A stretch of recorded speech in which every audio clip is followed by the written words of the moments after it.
Assalamualaikum warahmatullahi wabarakatuh.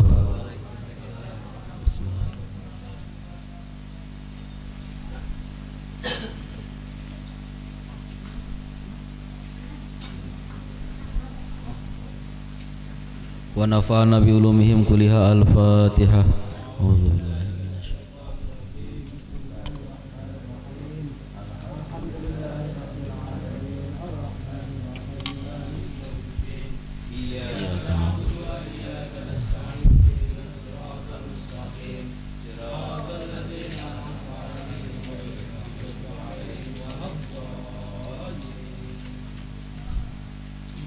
Bismillah, alhamdulillah, wassalatu wassalamu ala rasulillah Muhammad ibn Abdullah wa ala alihi wa sahbihi wa man tabi'ahu bi isanin ila yaumil qiyamah. Amma ba'da, faqad qala Allah ta'ala yarfa'illahu alladhina amanu minkum walladhina utul ilma darajah wa qala an-nabiyyunal karim kun aliman au muta'aliman au sami'an au muhibban wala takun khamisan. Rasul bersabda, jadilah kalian sebagai seorang yang alim, atau jadilah kalian sebagai seorang yang belajar, atau jadilah kalian sebagai seorang yang mendengarkan ilmu, atau jadilah kalian sebagai seorang yang mencintai ilmu. Wala takun khamisan, jangan jadi yang kelima, tengarti, tengaji, tengadengekeun, teresep waktu ngaji ayo barang dahar.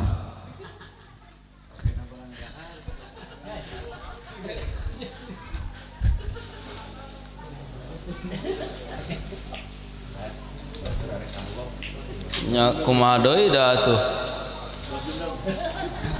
anu dipihormat kersana guru urang sadaya Al Habib Ali Zainal Abidin, kersana Al Habib Abu Bakar Al Atos beserta keluarganya, yang mudah-mudahan Allah berikan selalu keberkahan kepada mereka, amin ya rabbal alamin. Yang terhormat saudara-saudaraku semua, wabil khusus Sohibul Bait, Sohibul Wasilah, terhimpun atau terkumpulnya kita di malam ini dalam majlis yang komplit, ada zikirnya, ada salawatnya, dan ada pengajiannya. Mudah-mudahan Allah Subhanahu wa taala memberikan ganjaran kepada kita semua, juga kepada Sohibul Wasilah, kersana dulur urang sadaya, kersana Ibu Yoyoh anu dinaungi ayeuna sakantenan dina acara pangaosan rutin Sabtu teh, sakantenan haul orang tua beliau. Ieu teh ciciren sia teh gandeng wae. Ciciren anak anu soleh. Sebab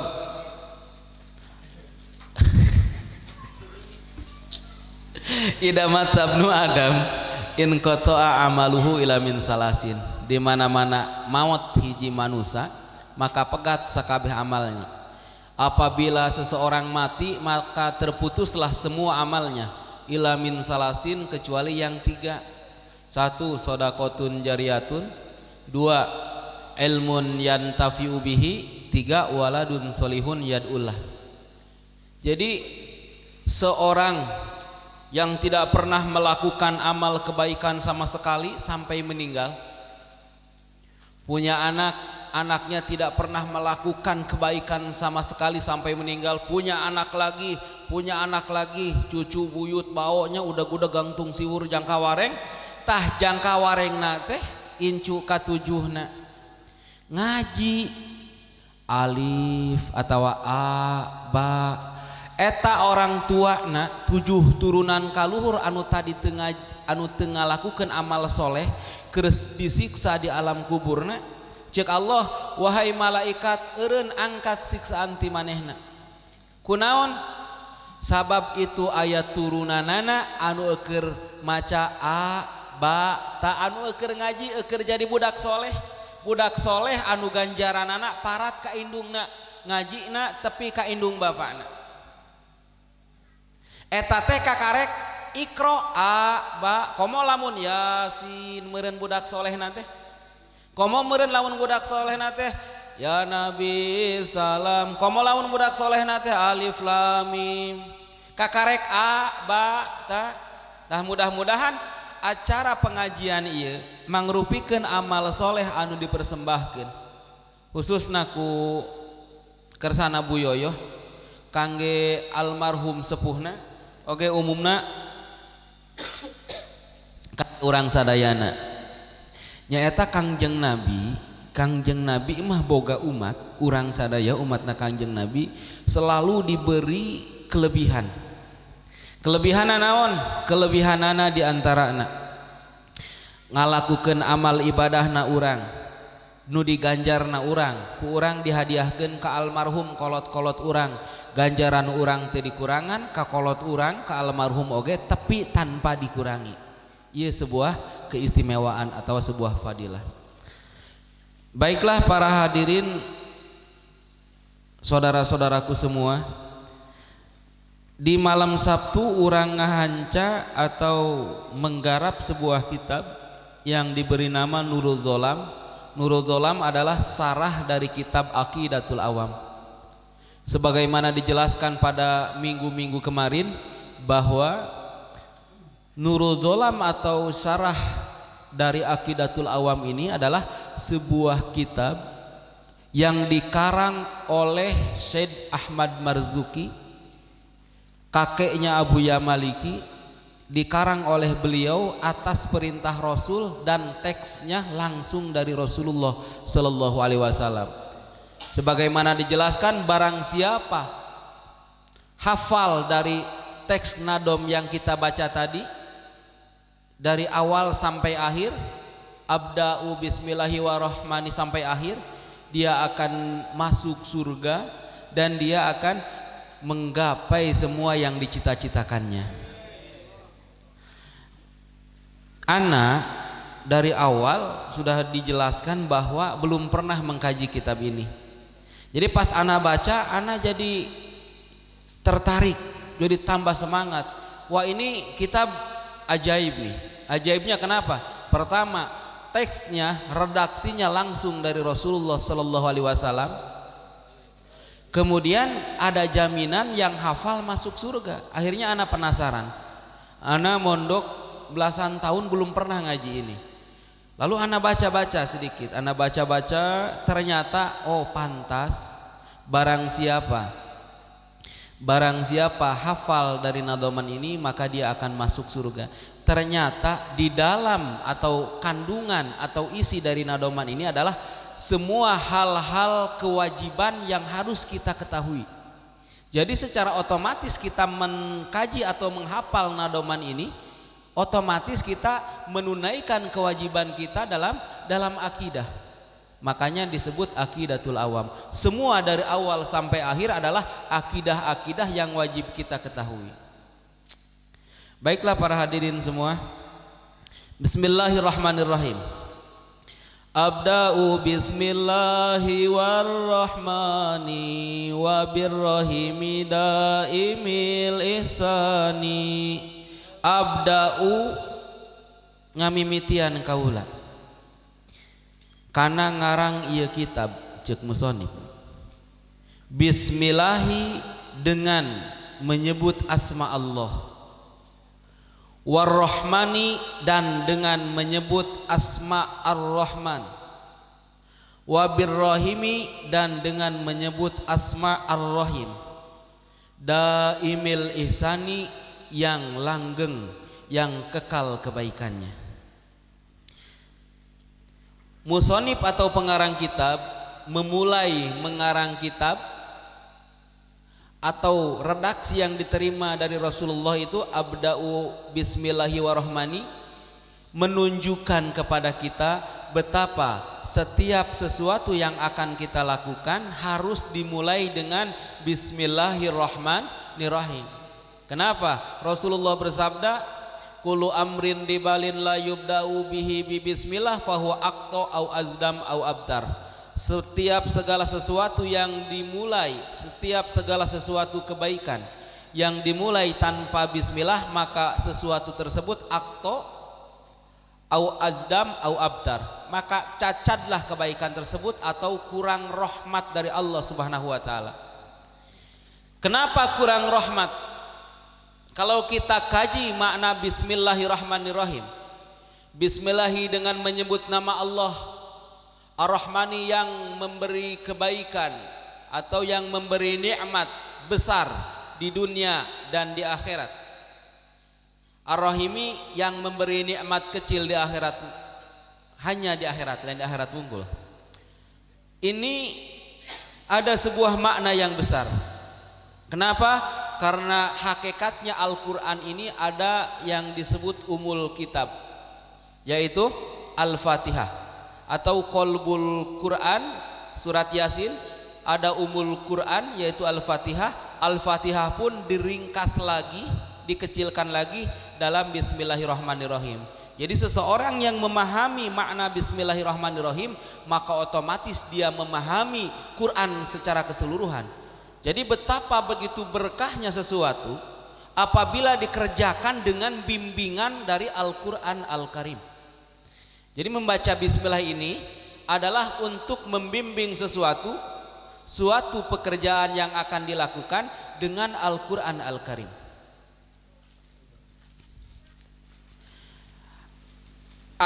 Abada'u fi ta'lifi hadal mandumah musta'inan bi musama ismallah. Di sini pengarang kitab memulai untuk mengarang kitab dengan asma Allah. Dengan asma Allah. Asma itu nama, dengan nama Allah Subhanahu wa taala.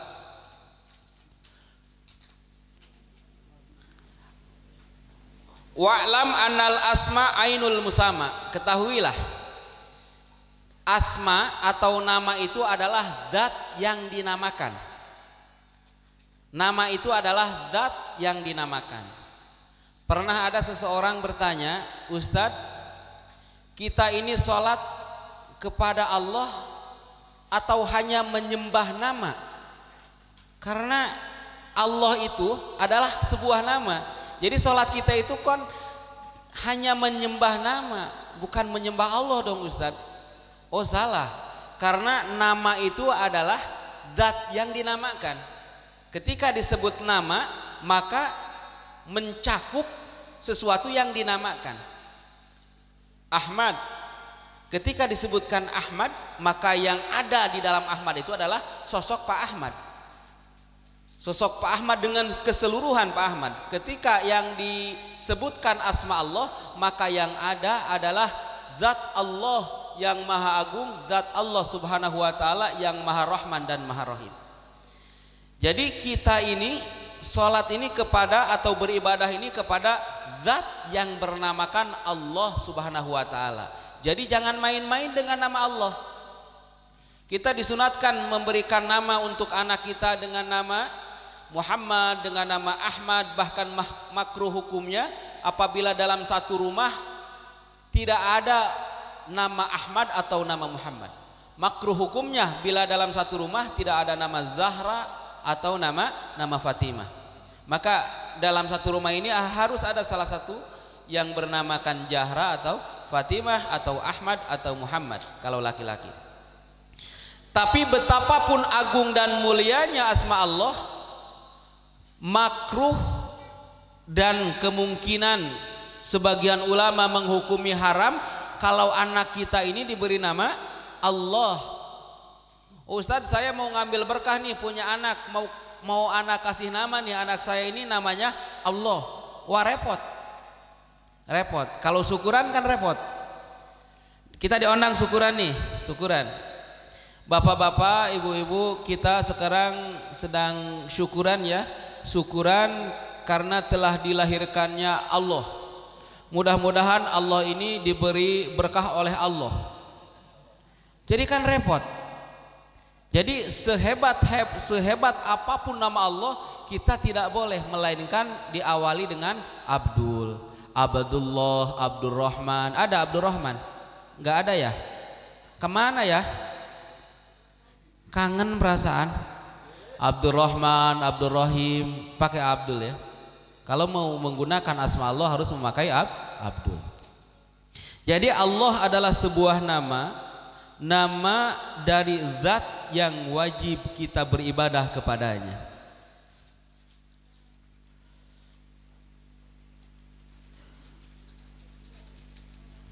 Tapi apabila yang dimaksud dengan nama itu adalah sebuah lafaz, maka itu adalah belum tentu yang dinamakan. Yang dimaksud dengan nama sebuah lafaz itu belum tentu yang dinamakan. Fa ma'na Allah, lalu apakah Allah ini? Karena yang akan kita kaji, kita bahas ini adalah kitab tauhid berkaitan dengan Allah dan sifat-sifatnya yang 20. Fa ma'na Allah man taqaddama wujuduhu wa ta'azzama dzatuhu wa sifatuhu wa amma wujuduhu. Lalu siapakah Allah ini? Allah adalah zat yang qadim, zat yang wajibul wujud, zat yang kita wajib beribadah kepadanya. Wa ma'na Rahman, dan di bait ini juga disebutkan abda'u bismillahi warrahmani. Apakah makna Rahman di sini? Wa makna Rahman man azama ihsanuhu wa dzama imtinanuhu. Rahman ini adalah zat yang maha besar pemberiannya, yang maha besar kebaikannya, dan maha kekal anugerahnya kepada kita. Jadi Rahman ini disematkan kepada zat Allah karena Allah ini adalah zat yang mengasihi kita dan kekal kasihnya ini kepada kita sampai kiamat. Wa makna Rahim man sadda kulli kafatin walam yahsul duna taqatin. Dan makna Rahim adalah zat yang menutupi